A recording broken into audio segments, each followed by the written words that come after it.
Everyone, welcome to today's session. Today's session we are going to see what are adjectives. What are adjectives? Adjectives describe a noun or a pronoun in a sentence.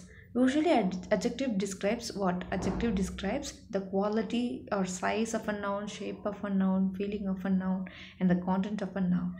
And adjectives usually answer the question, what kind of noun is this? How many nouns are there? How much noun is there? Which one is the best one? And there are 7 types of adjective in English grammar. They are descriptive adjectives, quantitative adjective, proper adjective, demonstrative adjective, possessive adjective, interrogative adjective, and indefinite adjective.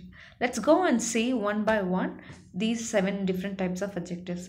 Descriptive adjective is a word that describes a noun. Descriptive adjective is otherwise called as quantitative adjective. Look, take for the example, I have a fast car. Here car is a noun.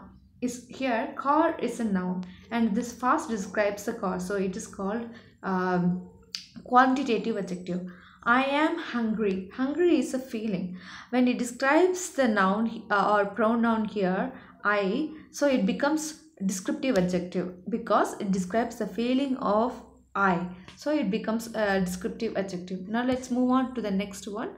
That is quantitative adjective.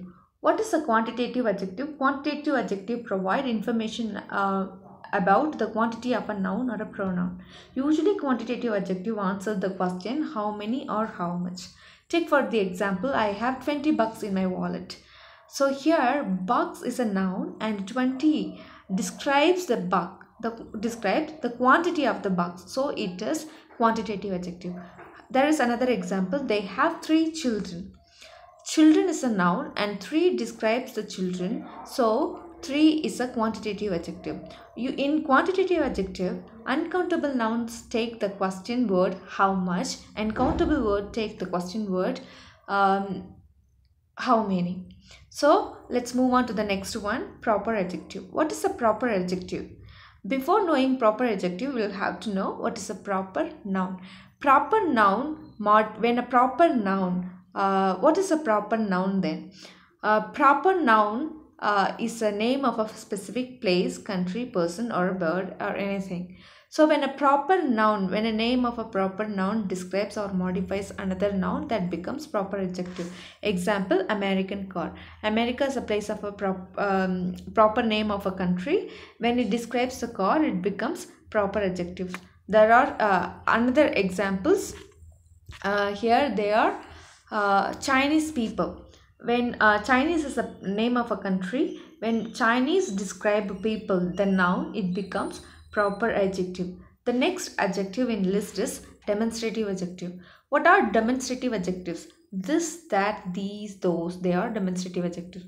This and these are used for the things which are nearer, and that and those are used for the things which are far away from the subject. Look at the examples. That building is so gorgeously decorated.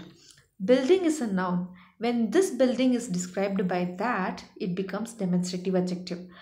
But I'll give you another example. This is a big building.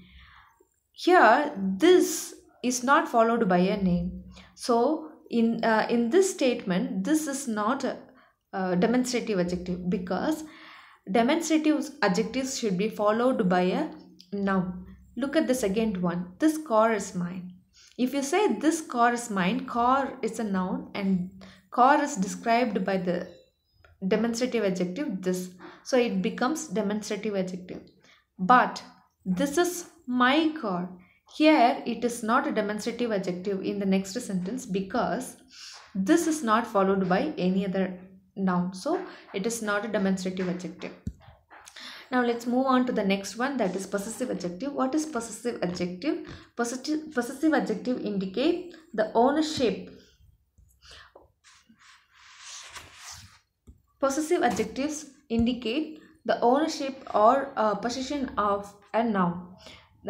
Usually these words they become possessive adjective. For example, her, his, its, or, your, their, and mine.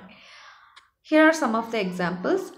My car is parked outside. Here car is a noun and car is described by mine, so it becomes possessive adjective. His cat is very cute. Cat is a noun. When cat is described by the word his, it is a possessive adjective because his cat is a noun. This is his is a possessive pronoun. When possessive pronoun describes a noun, it becomes possessive adjective. Now let's move on to interrogative adjective. What is interrogative? Interrogative means questioning. Question, interrogative word, question word. Okay, when an interrogative word describes another noun, it becomes interrogative adjective. An interrogative adjective must be followed by a noun and a pronoun, as in the demonstrative adjective. Look at this. Which, what, whose. These are interrogative adjectives. The examples are: which phone do you use? Here phone is a noun, and when phone is described by the word which, it becomes interrogative adjectives. Usually adjective describe a noun. So whatever word which describes a noun, it becomes an adjective. What game do you want to play? Here game is a noun, and when game is described by what, it becomes interrogative adjective. Whose car is this?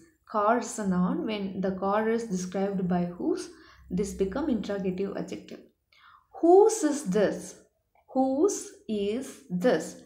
When if you avoid a car and if you ask the question whose is this, this is not an interrogative adjective, because interrogative adjective must be followed by a noun.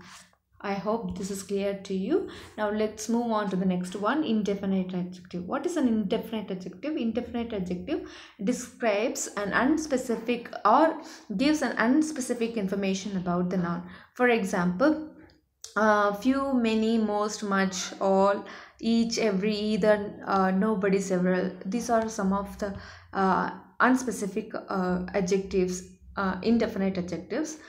Here is an example. I gave some candy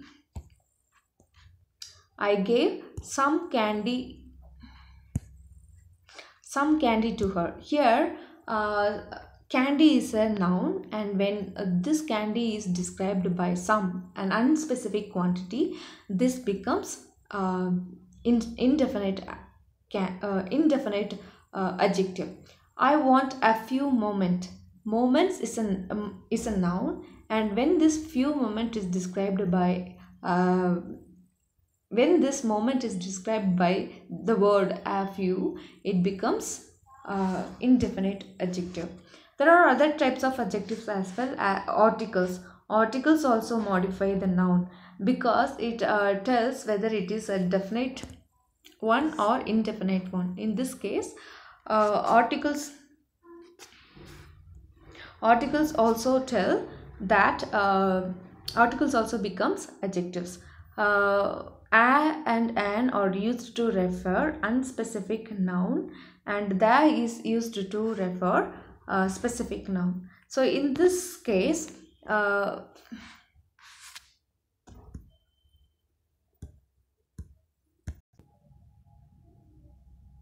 as articles also modify nouns, they are also called as adjectives. A and an are used to introduce unspecific noun, and the is used to refer specific noun. Look at this example. A is used before consonant sounds, an is used before vowel sounds. When you introduce one singular noun for the first time in a sentence, you go for and. For example, a cat is always afraid of water. Here we are not talking about a particular cat, but we are talking about a random cat. So we are going for a because it is a consonant sound. But look at this, the next example. Here the cat is afraid of me. So we are talking about the cat which we introduced in the previous sentence. So we are using the cat because it is a specific cat. So look at the next example. An electronic product should be always handled with care. So we are talking about any random electronic product. There are so many products and it comes under electronic product. We are not mentioning anything. So we are going for an electronic product. Why an? Because a is an vowel sound. So before a we are using an. Look at the next one, compound adjective. What is compound adjective? Compound adjective, two or three words combined together to describe a noun or a pronoun in a sentence, that becomes compound adjective. Look at the example. I have a broken down sofa. Sofa is a noun. When this sofa is described by these group of two words broken down, it becomes compound adjective. I saw a 6 foot long snake. Snake is obviously a noun. When the snake is described by 6 foot long, it becomes compound adjective. He gave me an I am gonna kill you look. I am gonna kill you is a phrase. When this entire phrase describes the word look, it becomes compound adjective. Now, there are 3 degrees of adjective in English grammar. They are positive degree, comparative degree, and superlative degree. In superlative degree, the adjective merely describes a boy. What character is that boy? What quality does the noun has? For example, he is a good boy. In comparative degree, we compare one person with the other or one noun with the other. He is better than any other boy in the class. So here we are comparing one person or one with the other, one noun with the other noun. In superlative degree, we say that this is the best, he is the best boy. So this is the maximum degree. Either it is positive or either it is maximum or the least. It is the maximum degree in its quality. Now let's go and look at the examples. This positive, comparative and superlative degrees has regular and irregular adjective list. In regular type, for short adjective we add e or than in comparative and est in superlative. Look at this. This room is dirty. Room is a noun. When a room is described by dirty, it becomes positive degree, because this room is dirty. Dirty merely describes the room, so it is a positive degree. This room is dirtier than the bathroom. So here we are comparing this room with the bathroom, so it is comparative degree. This room is the dirtiest room among all rooms in the house. So here we are not comparing, we are going to an extreme and say that this is the worst room among all. So this is superlative degree. This water is cool. So it is merely describing the condition of water. So this is positive degree. And this water is cooler than the water in the bottle. So here we are comparing the water in the tumbler or this water and the water in the bottle. This water is the coolest water among this water is the coolest. So we are going to the extreme degree of that particular condition. Now let's move on to the long adjectives. In long adjectives, in comparative and superlative degree, comparative degree, more and than is added. In superlative degree, the most is added. Look at this. She is beautiful. It merely describes her. She is more beautiful than her sister. So here we are comparing one girl with her sister. And in the last one, superlative degree, we are saying she is the most beautiful among all in the family. We are going to the extreme degree. This sofa is durable. So durable merely describes the sofa. This sofa is more durable than the table. In this, we say that we compare the table and the sofa, and we are adding more than in comparative degree for longer adjective. And this sofa is the most durable among all furniture in this room. And here we are saying we are going to the extreme degree. This is the best. And there are some irregular adjectives. They are bad, worse, worse than, and the worst, good, better than, and the best. So they completely change in spelling and order. So they are called irregular adjectives. As we studied irregular verbs, here also we have irregular adjective. So we will have to become very familiar with it In order to become very familiar with it, we should go through it every day. So I hope you have understood everything. So if you have any doubt, please contact me and ask my help. I'll definitely help you. Thank you.